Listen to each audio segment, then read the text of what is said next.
welcome back to my channel. If you are a regular here, you'll know that I usually post a lot of mom content and stuff, things like grocery hauls, cooking videos, things I buy my kids for Christmas, stuff like that. But I've decided to start a new series just to kind of mix up my content a little bit, and it's going to be called Media Mondays. So I am going to be starting with a review each Monday on the most recent Yellowjackets Season 2 episode. They come out on Fridays for streaming services and on Sundays for cable viewers. So if you're not interested in media focused content, that's totally fine. These are just going to be posted on Mondays, and if I enjoy it enough, I might go beyond Yellowjackets reviews, but we'll see. If you are interested though, every Monday I will post a review with a recap and theories of the most recent Yellowjackets episode. Okay, so Yellowjackets Season 2, Episode 1. Holy crap, what a crazy episode. And I have to admit, it felt kind of weird watching a new episode after so long. Like, I have been watching and rewatching the first season for the last year. Like, I've probably watched it 8 times now.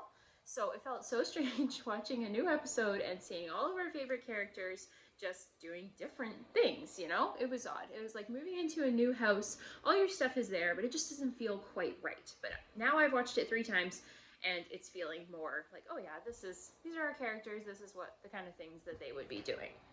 So why don't we start with Shauna? Because this is like a Shauna episode. Oh, before I do that, I should say the title of this week's episode was Friends, Romans, Countrymen. And if you're familiar with Shakespeare, you'll know that the ending was lend me your ears. And so when I heard that that was going to be the title, I thought right away, oh man, someone's going to be losing an ear. But then I thought, man, that would be too obvious. It must be more into the details of Julius Caesar and why they overthrew him, whatever. But no, indeed, it was about an ear. Spoiler alert. Yeah, crazy. Why don't we start with Shauna? So we see a lot of adult Shauna's timeline and also a lot of teen Shauna's timeline, but I feel like this episode focuses a bit more specifically on adult Shauna. So she is still kind of trying to cover up Adam's murder, and she enlists her husband Jeff to help her. And the two are just a pair of bumbling criminals, to say the least. It is just ridiculous. I feel like I was screaming at my TV, what are you doing? Don't do that. No, don't leave fingerprints there. Don't do this. So she realizes, not only does she have all of Adam's ID and his keys in her safe in her house, but she realizes that he has a studio that she didn't think to check out.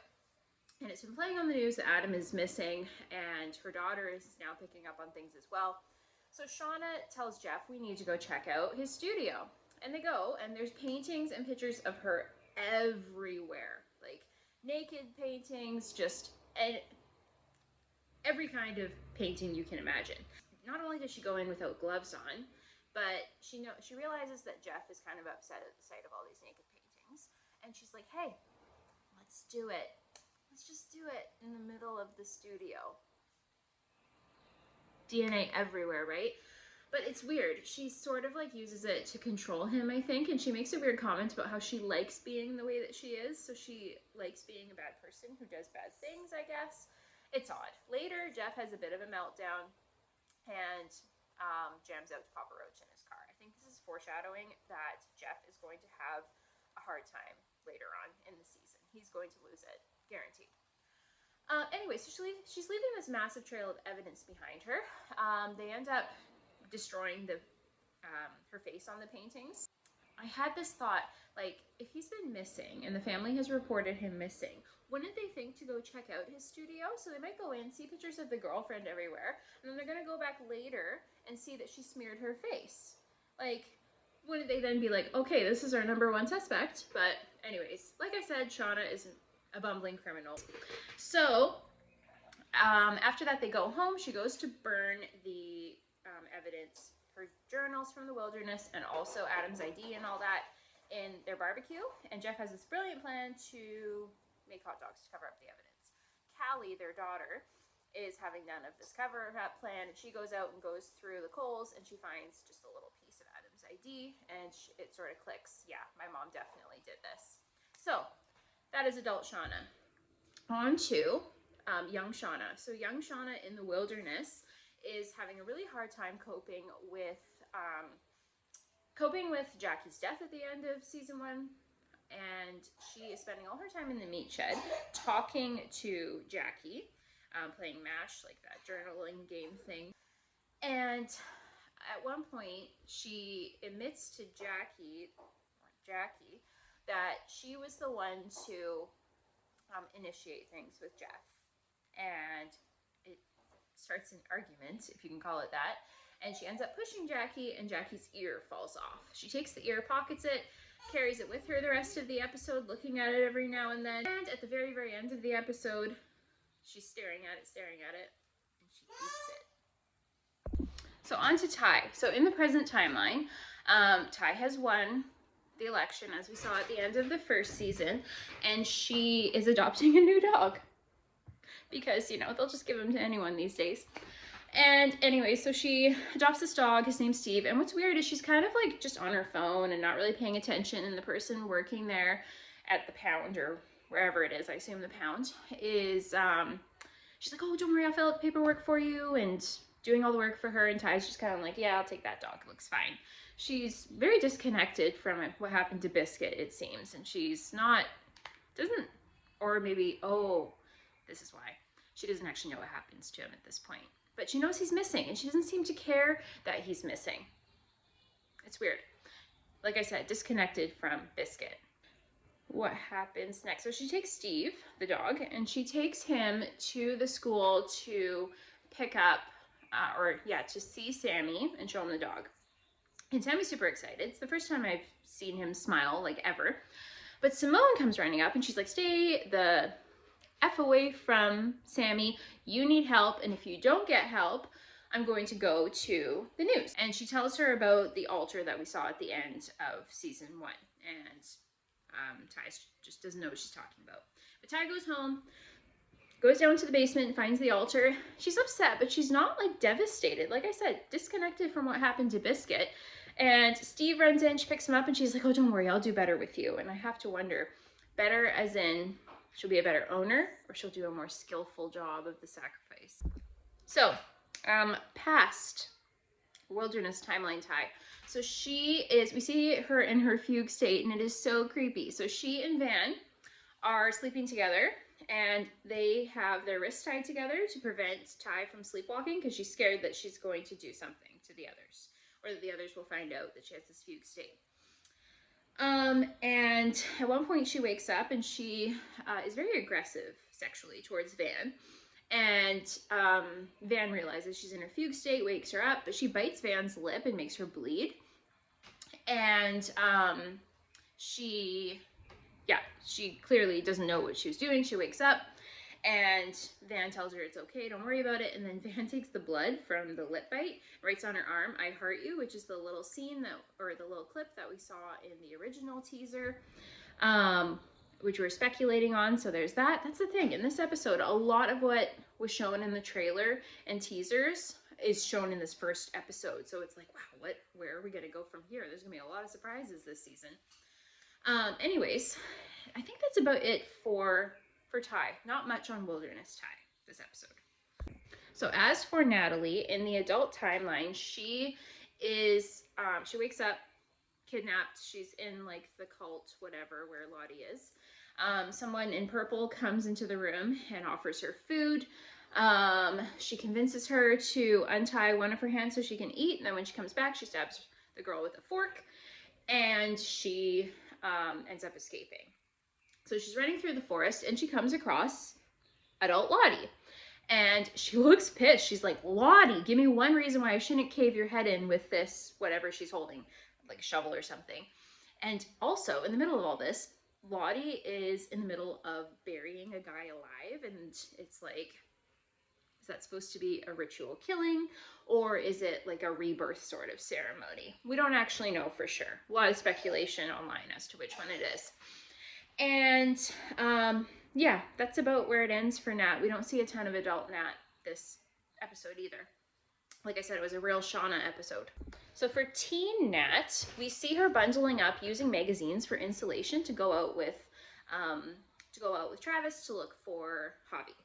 And it's revealed that they've been looking for 2 months. Man, that landscape is just buried in snow, like freezing. I am really curious where they are getting all this wood to keep a constant fire going. But it's a pretty small space and there's lots of bodies, so maybe they're able to keep it fairly warm just by being in close vicinity of each other. I don't know. Anyways, so they go out and look, and it is revealed that Teen Nat is mapping out the area, and she and Coach Ben are piecing together a map to figure out where they are. So they're out looking for Javi. She is kind of doing it just to make Travis feel better, but she really thinks that he's dead. And she tells Travis that later, which sends him into a panic attack, which Lottie ends up being able to take him out of, but we'll go into talking about young Lottie in a little bit. So, adult Lottie, she is I think she's at the very beginning of the episode. We were introduced to the teen timeline first, and then for adult timeline, we see Lottie, pretty sure. But it shows her standing in front of a group, and she's speaking, and she really seems to be like a wellness sort of coach, rather than the crazy cult leader that we're expecting to see from the end of season 1, who stalks people and empties their bank accounts and murders them and whatever. So now I'm really curious who killed Travis in the adult timeline, because I don't think it's Lottie at this point. She seems very kindly and has like a healing sort of quality to her. So anyways, all we really see of Lottie is her standing in front of a big group of people that are all dressed in purple, members of her cult, and she is dressed in yellow, which I find interesting because yellow and purple are the opposite on like the color wheel. If you have blonde hair, you would probably know that. So interesting. And then later we see her when Nat comes upon her, and she's leading a group that are all dressed in white with animal masks, and they are doing the rebirth ceremony or ritual killing. We don't know. And that's about it for adult Lottie. I do like Simone Kessel so far. I think she is really playing the role of the like wellness coach or spiritual leader really, really well. So teen Lottie, she is really dipping into like the Wiccan practices. She's doing kind of protective spells on Nat and Travis as they are leaving each morning. She also helps Travis when he's having his panic attack, which leads him to have sort of a reaction to her. If you watch, you'll know what I mean. Which also makes me wonder if it's going to be like a love triangle between him, Nat, and Lottie this season. We will see. So I think we just have Misty left, one of my favorites, and then we will talk about a couple theories that I have for the rest of the season and series. So adult Misty is in the middle of helping. So in the beginning of the episode, oh yeah, that's right, we do see Sean and Misty before we see Lottie. In the beginning of the episode, Misty is interrogating Shauna to help her prepare in case she is interrogated by the police about Adam's disappearance. And she's using like her phone with a voice changing app or whatever to do it. And she's so just over the top Misty in this episode. It's great. So she has this big cookie that says, "I want my lawyer." And Shauna's answering all these questions. And she's like, "No, Shauna, this is the only thing you need to say. That's why I put it on the cookie." And it's like this beautifully decorated huge cookie, which is just hilarious and so Misty. And then she's wondering why Nat hasn't gotten back to her. She's looking for her. She goes to the motel. She has some trouble with the motel manager, and she has this great line about Natalie. She's like, "Brunette, stunning, looks like she'd stab you." I mean, I think we all need it on a t-shirt at this point. And she eventually gets it out of him through some blackmail, of course, that Nat has disappeared. And so she goes to the room and she's looking around for clues, and she realizes the door has been kicked in. And so this is setting her on the quest to find Natalie, I think, which will be in the second episode, hopefully. Or at least looking for her will be in the second episode. And then besides that, she also does some Redditing and with her citizen detective group. And she realizes that someone is on to Adam's disappearance, saying, "Oh, I think it's a girlfriend. I went through his credit card statements. And I'm pretty sure this is Elijah Wood's character, Walter, because I recognize the voice. Huge Elijah Wood fan over here. And she's like, no downvotes. So it's so funny.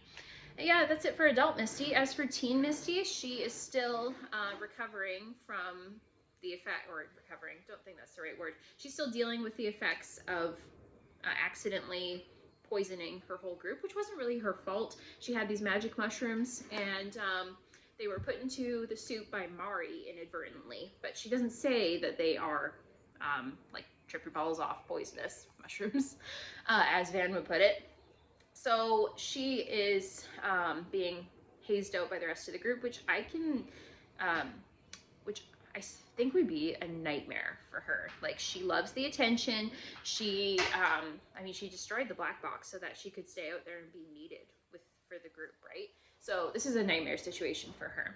She also, we see the beginnings of a friendship between her and Crystal, one of the background characters that was brought forward. There's some speculation that Crystal may be a part of Misty's imagination, because she has this line that Misty said in the first season.